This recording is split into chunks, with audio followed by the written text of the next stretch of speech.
বাংলাদেশে এমন এক গণ অভ্যুত্থান ঘটেছে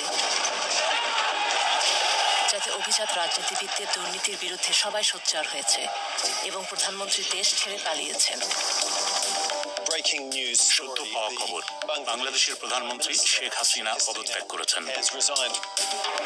তবে এই অভ্যুত্থানের আগে থেকেই আল জাজিরা এমনই একজন রাজনীতিবিদকে অনুসরণ করা শুরু করে। আমরা ছদ্মবেশে তার অন্দরমহলে প্রবেশ করি। আমার গ্রাহকরা একেবারেই ধরাছোঁয়ার বাইরে। তার প্রচুর গোপন সম্পদের খোঁজে। আমার খুবই সুন্দর একটা পেন্ট হাউস আছে। বিভিন্ন বাধা পেরিয়ে আপনি বড় প্রকল্প নিলেই কর্তৃপক্ষ সজাগ হয়ে যায়। তিনি লন্ডনে তার সম্পদ উপভোগ করছেন। আমি স্যুট ভালোবাসি। সুপার 200, দাম 6000 পাউন্ড।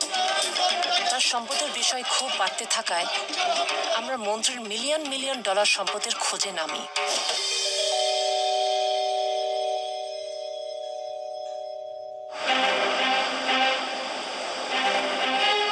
অভ্যুত্থানের অনেক আগে আল জাজিরার আই ইউনিট একটা তথ্য পেয়েছিল। একজন বাংলাদেশি মন্ত্রী, যার বেতন কিনা মাত্র $13,000, তিনি ব্রিটেনে বিপুল সম্পদের এক সাম্রাজ্য গড়ে তুলেছেন। এই অভিযোগ অনুসন্ধানে আই ইউনিট একটি ছদ্মবেশী দল গঠন করে। 2023 সালের মধ্যে, অর্থাৎ যেটা ছিল গণ অভ্যুত্থানের আগের বছর, আমাদের ছদ্মবেশী প্রতিবেদকরা মন্ত্রীর ঘনিষ্ঠ লোকজনের কাছে পৌঁছায় এবং তার $1,40,00,000 লন্ডনের বাড়িতে আমন্ত্রণ পায়। হ্যালো মিস্টার লি, প্লিজ আসুন, স্বাগতম। হ্যাঁ, এটা খুবই নিরিবিলি একটা বাড়ি। আমার নিরাপত্তার জন্য খুবই সুরক্ষিত এমন একটা বাড়ি প্রয়োজন ছিল। কত তলা? 5 তলা। এটা আমাদের সিনেমা হল।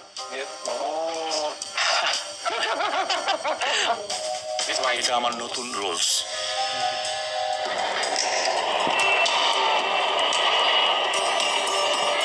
চৌধুরী বন্দর শহর চট্টগ্রামের একটা প্রভাবশালী পরিবারের সদস্য। তিনি প্রধানমন্ত্রীর খুবই কাছের ও বিশ্বস্ত। 2014 সালে এমপি ও প্রতিমন্ত্রী হন এবং 2019-এ শেখ হাসিনা তাকে পদোন্নতি দিয়ে ভূমি মন্ত্রণালয় প্রধান করেন। আমার বাবা প্রধানমন্ত্রীর খুব ঘনিষ্ঠ ছিলেন। সত্যি বলতে আমিও। উনি আমার বস। চৌধুরীর সম্পদের উৎস তার ব্যবসা এবং বাংলাদেশের অন্যতম বৃহৎ ব্যাংক ইউসিবির শেয়ার। বাংলাদেশের কঠোর মুদ্রানীতি অনুযায়ী দেশটির নাগরিকরা বছরে $12,000 বেশি বিদেশে নিতে পারেন না। এই মুদ্রানীতিটি হয়েছে বাংলাদেশের অর্থনীতির সুরক্ষার জন্য। আমাদের বৈদেশিক মুদ্রার রিজার্ভ ব্যাপকভাবে কমে গেছে। কেউ যদি কেন্দ্রীয় ব্যাংকের নির্দিষ্ট অনুমতি ছাড়া বাংলাদেশ থেকে টাকা নিয়ে যায়, সেটি অবশ্যই মানি লন্ডারিং আইনে একটা অপরাধ। আই ইউনিট মন্ত্রীর বৈশ্বিক সম্পদ তদন্তে নামে।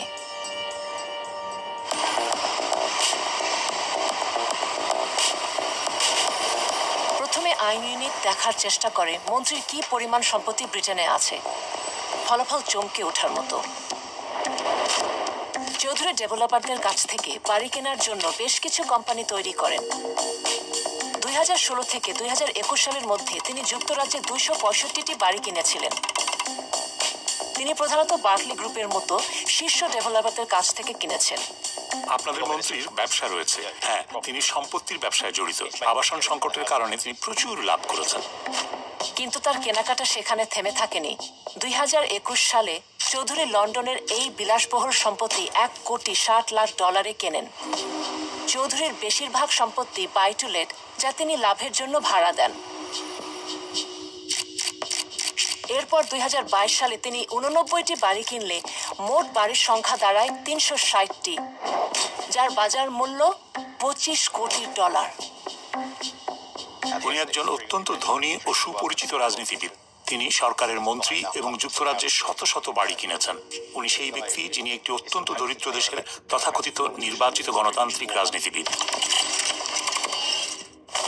আন্তর্জাতিক দুর্নীতির সূচকে যে দেশটির অবস্থান অনেক উপরে, সে বাংলাদেশের একজন বিশিষ্ট রাজনীতিক হিসাবে মিস্টার চৌধুরীর এস্টেট এজেন্ট, ব্যাংক, ঋণদাতা ও আইনজীবীদের কঠোর যাচাইয়ের মুখোমুখি হওয়ার কথা। উচ্চ পদস্থ রাজনীতিবিদ ও সরকারি কর্মকর্তাদের অ্যান্টি মানি লন্ডারিং আইনে উচ্চ দুর্নীতির ঝুঁকি হিসেবে বিবেচনা করা হয়ে থাকে। তাদের ধন সম্পদের উৎস চুরি হওয়া রাষ্ট্রীয় তহবিল অথবা সরকারি চুক্তি পাওয়ার জন্য প্রদত্ত ঘুষ হতে পারে। তাদের রাজনৈতিক ক্ষমতার অধিকারী ব্যক্তি পিইপি হিসেবে চিহ্নিত করা হয় এবং তাদের বাড়তি যাচাইয়ের প্রয়োজন হয়।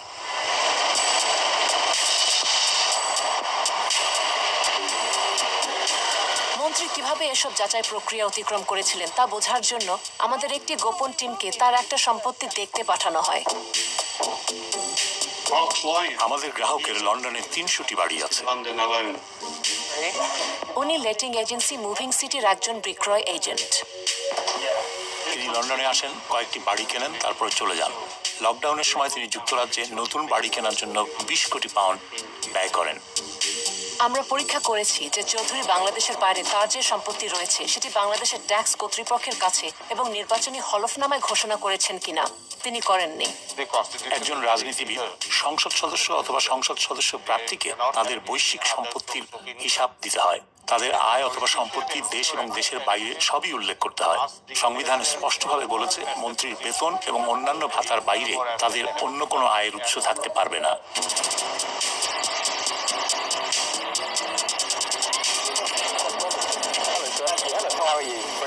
আমরা যেমনটা ভেবেছিলাম, এজেন্টটি আমাদের তার বসের সাথে পরিচয় করিয়ে দিতে চাইল। রিপন মাহমুদ একজন এস্টেট এজেন্ট, যিনি মন্ত্রীর নিজ শহর চট্টগ্রাম থেকে এসেছেন। তিনি সাইফুজ্জামান চৌধুরীর মতো ধনী গ্রাহকদের সাথে গোপনে কাজ করেন। আসলে আমার গ্রাহকরা এমনই, আমাকে ভুল বুঝেন না, তারা ধরাছোঁয়ার বাইরে। আপনাকে বিশ্বাস করে টাকা বিনিয়োগ করে 1 কোটি 5 কোটি ডলার, এটাই হচ্ছে। রিপন মাহমুদ লন্ডনে একটা হোটেলে আমাদের গোপন টিমের সাথে দেখা করতে যাচ্ছেন। অনেক ধন্যবাদ। ধন্যবাদ। আমরা ধনী বিদেশি বিনিয়োগকারী হিসেবে অভিনয় করছি, যারা চীন থেকে 10 কোটি ডলার যুক্তরাজ্যের সম্পত্তি বাজারে স্থানান্তর করতে চাচ্ছে। রিপন, দেখা হয়ে ভালো লাগলো। আমাকে বিলি ডাকো। বিলি, দেখা হয়ে ভালো লাগলো। ব্যবসায় আগ্রহী এজেন্ট আমাদের টার্গেট মিস্টার চৌধুরীর ব্যাপারে পরবর্তী ক্লু দেন। আমার একজন ভালো বন্ধু মিস্টার সি। এই লোকটা ঠিক যেটা আপনি আমার কাছে চাচ্ছেন, প্রায় ঠিক সেটাই আমি তার জন্য করেছি। তিনি দুবাইয়ের না, চীন না। উনিও বিদেশি? হ্যাঁ, অবশ্যই। তিনি একজন পিইপি এবং বিদেশি। তিনি একজন মন্ত্রী, একজন ক্ষমতাধর মন্ত্রী। তিনি বুদ্ধিমান, তিনি বড় প্রকল্পে যান না। যখন আপনি বড় প্রকল্পে যান, কর্তৃপক্ষ সতর্ক হয়ে যায়। বড় টাকা, বড় সংখ্যা সবাইকে সতর্ক করে দেয়। আপনি বুঝতেই পারছেন আমি কি বলছি। তাই তিনি 1 কোটি আনেন। আপনি বুঝতে পারছেন তো আমি কি বলছি? এবং উনি বলেন আমি নগদে কিনিনি, ব্যাংক আমাকে টাকা দিয়েছে। রিপন যখন মন্ত্রীর ব্যবসা দেখছে, তখন বাংলাদেশের সাধারণ নির্বাচনও বেশ ঘনিয়ে এসেছে। হাসিনার সরকারের একজন গুরুত্বপূর্ণ ব্যক্তিত্ব হিসেবে দুর্নীতি নির্মূলের কথা দিয়ে তিনি বেশ প্রচারের আলোতেও এসেছেন। এদিকে আমাদের লন্ডনের টিম একটা গুরুত্বপূর্ণ তথ্য পেল যে মন্ত্রীর যুক্তরাষ্ট্রের সম্পত্তি আছে। সেখানে তিনি 9টি বিলাসবহুল অ্যাপার্টমেন্ট কিনেছেন, 5টি নিউ ইয়র্কের প্রধান এলাকায় এবং আরো 4টি নদীর ওপারে নিউ জার্সিতে। আরো কয়েক দফা সাক্ষাতের পর রিপন আমাদের কাছে স্বীকার করলেন যে তার সবচেয়ে বড় গ্রাহক মন্ত্রী চৌধুরী। আমার সবচেয়ে বড় গ্রাহকদের একজন আগামীকাল শহরে আসছেন। উনি বাংলাদেশ থেকে আসছেন। তিনি ভূমিমন্ত্রী। তিনি তোমার গ্রাহক? হ্যাঁ, আমি 4 বছর আগে তার জন্য সবকিছু সেট আপ করেছি। এখন প্রতি বছর সে আমার মাধ্যমে প্রায় 10 কোটি ডলারের বেশি বিনিয়োগ করে। মন্ত্রী বাংলাদেশে ফেরত যাওয়ার আগে তার সাথে আমাদের দেখা করতে হবে।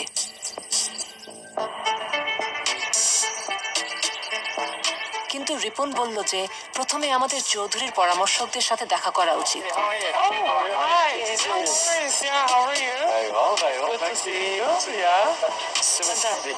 প্রথমে আমরা মন্ত্রীর আইনজীবীর সাথে দেখা করলাম।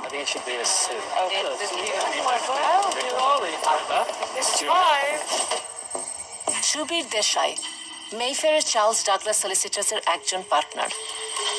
তিনি কোম্পানির মানি লন্ডারিং রিপোর্টিং অফিসার হিসাবেও কাজ করেন, যার দায়িত্ব হচ্ছে কোম্পানির আইন কানুন মেনে চলা নিশ্চিত করা।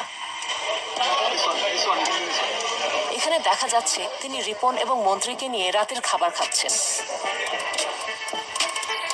2021 সাল থেকে তার প্রতিষ্ঠান চৌধুরীর কোম্পানিগুলোর 100টিরও বেশি ঋণের আইনগত কাজগুলো করেছে, সম্পদের পুনঃ অর্থায়নের ব্যবস্থা করেছে।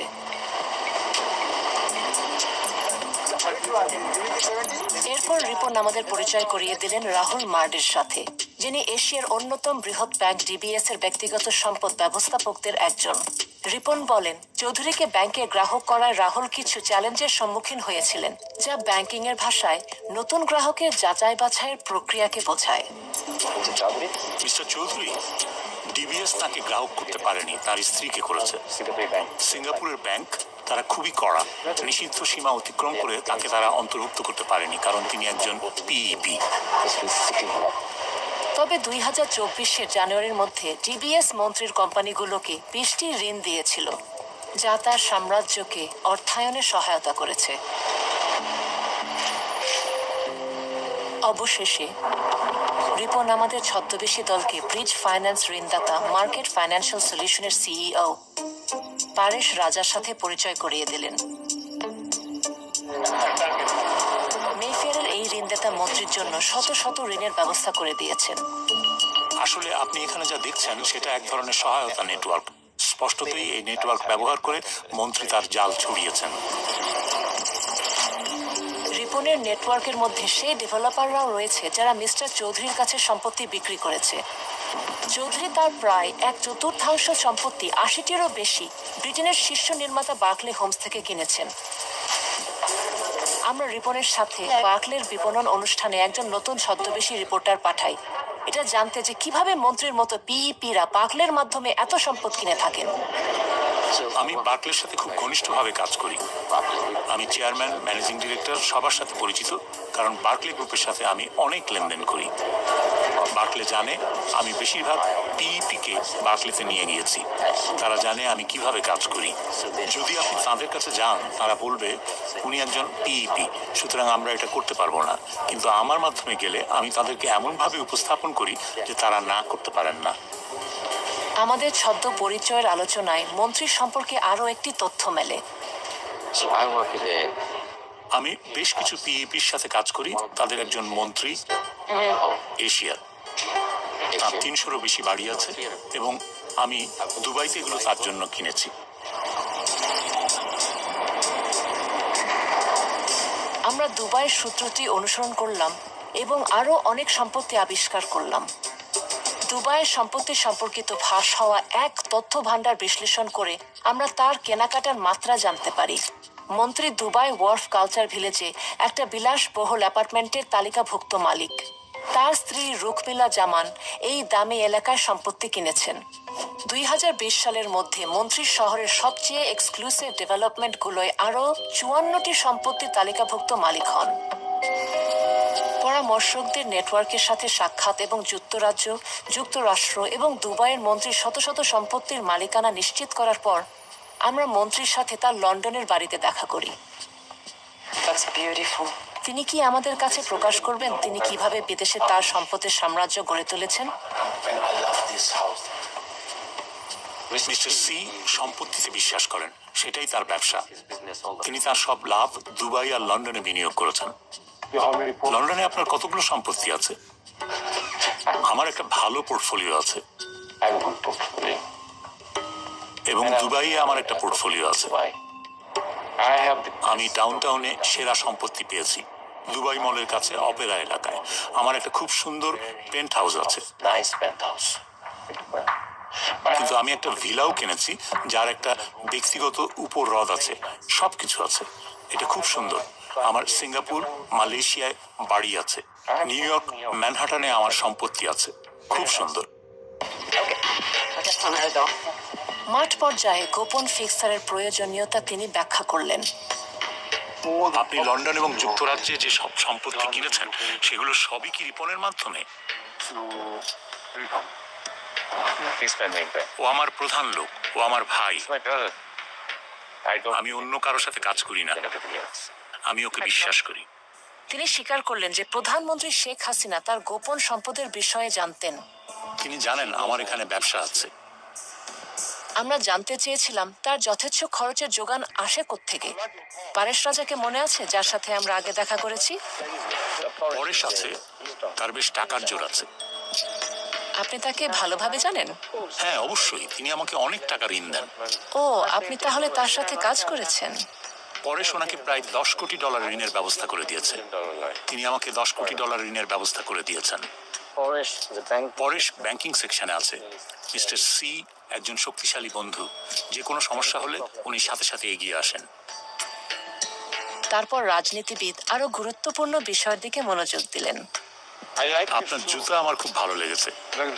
হ্যাঁ, দারুণ জুতা। কোন ব্র্যান্ডের? Taylor made. আমারও টেইলর মেড পছন্দ। আমি হ্যারোডসেও অর্ডার দিয়েছি, কাস্টম মেড। 4 মাস সময় লাগে। আমি কিনেছি, প্রতিটি 3000 পাউন্ডের বেশি। প্রতি জোড়া 3000 পাউন্ড প্রতিটি। এগুলো কি জুতা? উট পাখির চামড়ায় তৈরি। কুমিরের বুকের চামড়ায় তৈরি। সম্পূর্ণ বুকের চামড়ায় তৈরি হলে দাম 6000 পাউন্ড, আর অর্ধেক কুমিরের বুকের চামড়া আর বাছুরের চামড়া অর্ধেক মিলিয়ে তৈরিটার দাম 3000 পাউন্ড। খুবই ভালো। 4 মাস লাগে বানাতে। প্রতিবার তিনি এখানে আসলে 2 থেকে 3 লাখ পাউন্ড স্যুট কিনতে ব্যয় করেন। আমি স্যুট পছন্দ করি। সুপার 200, সুপার 180, সুপার 200 এর দাম 6000 পাউন্ড। ক্যানালি বন্ড স্ট্রিটে আমি শুধু যাই এবং কিনি, তারাই বাসায় পৌঁছে দেয়। স্যুট, জুতো, রোলস রয়েস, বাড়ি। কিন্তু এত সব কেনার টাকা কিভাবে এখানে লন্ডনে আসলো? মনে আছে তো, বাংলাদেশ থেকে বছরে কেবল $12,000 বিদেশে নেওয়া যায়। আমরা শেষ পর্যন্ত সবচেয়ে স্পর্শকাতর বিষয়ে উপনীত হলাম, বাংলাদেশের কঠোর মুদ্রানীতি। মন্ত্রী সাহেব, আপনি এখানে কিভাবে টাকা বিনিয়োগ করলেন?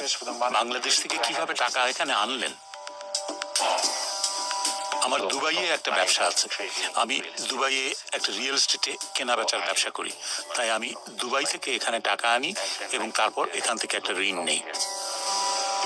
কিন্তু টাকা কিভাবে দুবাইতে এলো সেটার ব্যাখ্যা করেছে রিপন।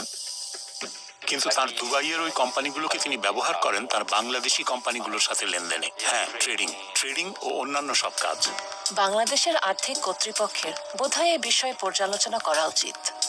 যখন আমরা আমাদের বানানো গল্পটা বললাম যে আমাদের চীন থেকে $10 কোটি স্থানান্তর করতে হবে, তখন মন্ত্রী আমাদেরকে একটা দারুণ লোভনীয় প্রস্তাব দিলেন। দুবাইয়ে আমার একজন আছেন, আমি তাকে জিজ্ঞেস করতে পারি তিনি চীনে টাকা নিয়ে দুবাইতে দিতে পারবেন কিনা। এবং তিনি আন্ডারগ্রাউন্ড অবৈধ ব্যাংকিং সম্পর্কেও জ্ঞান রাখেন। দুবাইয়ে আমার যে লোক আছে সে আপনাকে টাকা দিতে পারবে।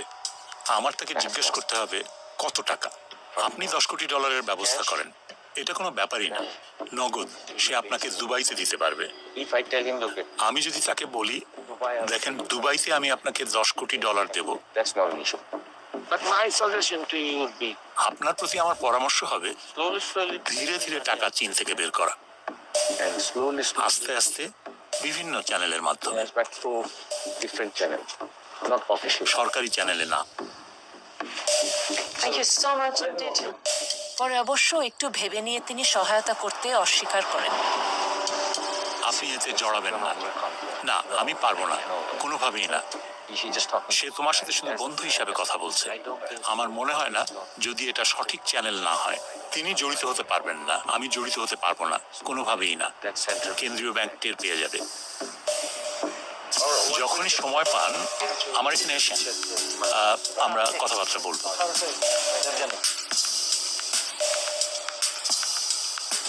মন্ত্রীর বাসায় পুনরায় যাওয়ার নিমন্ত্রণ সহ আমরা বের হলাম, এবং যখন আমরা ফিরতে যাচ্ছিলাম ক্যাবের ভিতর রিপন মন্ত্রীর বৈশ্বিক সম্পদের প্রকৃত মূল্য জানালো। আমি তার হয়ে সবকিছু পরিচালনা করি, সবকিছু সামলাই। আসলে তার নিউ ইয়র্ক আর সান ফ্রান্সিসকোতে $2 কোটি স্টক আছে, কিন্তু দুবাইয়ে তার $19.5 কোটি আছে।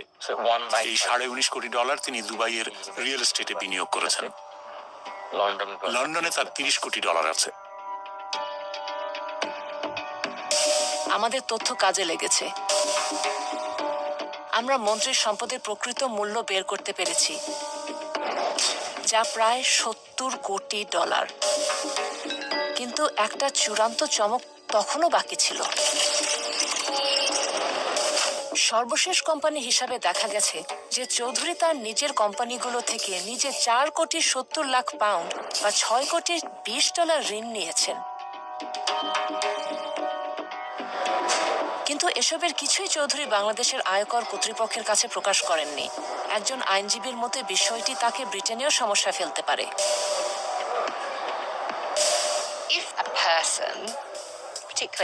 যদি কোনো ব্যক্তি, বিশেষ করে একজন পিইপি, তার ট্যাক্স রিটার্নে মিথ্যা ঘোষণা করে, তাহলে এটা এখানে বড় সমস্যা হতে পারে। যদি কোনো সন্দেহ থাকে যে একজন ব্যক্তি অপরাধমূলক কার্যক্রম থেকে লাভবান হচ্ছেন এবং সেই লাভ এখানে নিয়ে আসা হয়েছে, তবে এটা সম্ভবত মানি লন্ডারিং অপরাধ হতে পারে।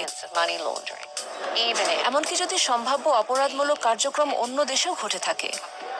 রিপনের সাথে যখন আমাদের শেষ সাক্ষাৎ হয়, তখন তিনি তার গ্রাহককে সাবধান করে বলেছিলেন যে যদি সে তার চৌধুরী সম্পদ লুকিয়ে না রাখেন, তবে বিপদ হতে সময় লাগবে না। আমি গত 3 বছর ধরে তাকে বারবার বলেছি, আমি বলেছি তোমার কাছে 30 কোটি, 60 কোটি, 70 কোটি পাউন্ডের সম্পদ আছে, তুমি কি পাগল? সে আমার সাথে রোলস রয়েস জুতা নিয়ে কথা বলে। তুমি তো তার উত্তেজনা দেখেছো, সে একটা অবুঝের মতো করছে। তোমার সমস্যা কি? কি তোমার সমস্যা? গত কয়েক মাস ধরে আমি তাকে বকাঝকা করছি। আমার গালির জন্য দুঃখিত। আমি বলেছি, এবং তোমার জন্য পুরো পরিবার।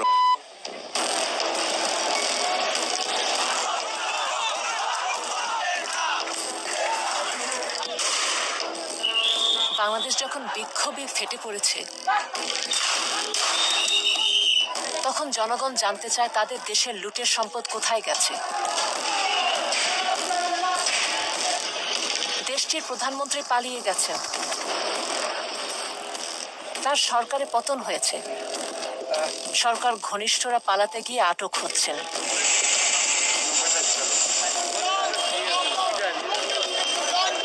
ইউসিবি ব্যাংকের বাইরে বিক্ষোভ হয়েছে। শেয়ার হোল্ডাররা বলছে চৌধুরীরা ব্যাংকটি লুট করেছে। এর কিছুদিন পরই কেন্দ্রীয় ব্যাংক ব্যাংকটির গ্রাহক এবং ব্যাংকটির অস্তিত্ব রক্ষার প্রয়োজন উল্লেখ করে বাংলাদেশের কর্তৃপক্ষ চৌধুরীর ব্যক্তিগত ও ব্যবসায়িক ব্যাংক অ্যাকাউন্টগুলো মানি লন্ডারিং আইন অনুযায়ী স্থগিতের নির্দেশ দিয়েছে। দুর্নীতি বিরোধী নজরদারি সংস্থাগুলো বলছে চৌধুরীদের এসব কাজে সতর্ক ধ্বনি বাজছে। এটা সত্যি যুক্তরাজ্যের জন্য একটা সতর্ক সংকেত হওয়া উচিত। আমাদের যে ফাঁক গুলো রয়েছে, আমাদের বিধিমালার দুর্বলতা, এবং যদি আমরা লন্ডনকে দুর্নীতিগ্রস্ত এলিটদের কেন্দ্রে পরিণত হওয়া বন্ধে সত্যি সিরিয়াস হই, তাহলে আমাদের আরো শক্তিশালী বিধিমালা এবং তার কার্যকর প্রয়োগ থাকতে হবে। এবং পশ্চিমা দেশগুলোকে অর্থ পাচার রোধে আরো শক্ত ভূমিকা নিতে হবে। উন্নয়নশীল দরিদ্র দেশের সম্পদ সে দেশের মানুষের উন্নয়নে সে দেশেই থাকা উচিত।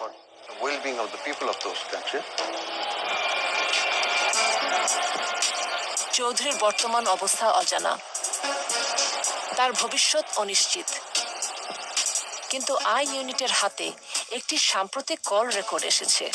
আপনি কই এখন? আপনি কি বাংলাদেশে? আমি নিরাপদে আছি, আল্লাহ। কিন্তু বেরোতে পারেন নাই? পেরেছি। ওয়াও, কোথায় আপনি এখন?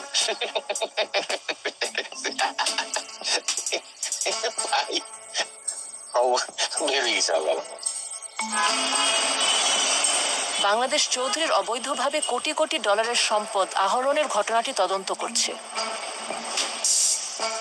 Charles Douglas solicitors LLP, market financial solutions, Paresh Raja DBS bank, Barclay group, moving city estate agent Ripon Mahmud বলেছে যে তারা পিইপিদের জন্য বর্ধিত প্রয়োজনীয় ব্যবস্থাদি সহ আইন দ্বারা প্রয়োজনীয় সমস্ত অর্থ পাচারি রোধে যাচাই পরিচালনা করেছে। পরামর্শকেরা বলছেন যে বাংলাদেশের সাম্প্রতিক ঘটনাগুলি ঐতিহাসিক AML বা KYC যাচাইকারী কারো কাছে তথ্য ছিল না। তারা বলেছে যুক্তরাজ্য, যুক্তরাষ্ট্র এবং সংযুক্ত আরব আমিরাতের সম্পত্তি কেনার জন্য ব্যবহৃত তহবিল বাংলাদেশের বাইরে তার দীর্ঘদিনের বৈধ ব্যবসা থেকে আসে। রিপন মাহমুদ এবং মুভিং সিটি এস্টেট এজেন্টরা বার্কলে গ্রুপে ফেপস পরিচয় করিয়ে দেওয়ার বিষয়টি অস্বীকার করেছেন। মিস্টার চৌধুরী বলেছেন যে তিনি বাংলাদেশের সকল কর আইন মেনে চলেন এবং তার ব্যবসায়িক লেনদেন বৈধ। যুক্তরাজ্য, যুক্তরাষ্ট্র এবং সংযুক্ত আরব আমিরাতের সম্পত্তি কেনার জন্য ব্যবহৃত তহবিল বাংলাদেশের বাইরে তার বৈধ দীর্ঘস্থায়ী ব্যবসা থেকে এসেছে। তিনি বলেন, তার বিরুদ্ধে তদন্ত রাজনৈতিক উদ্দেশ্য প্রণোদিত।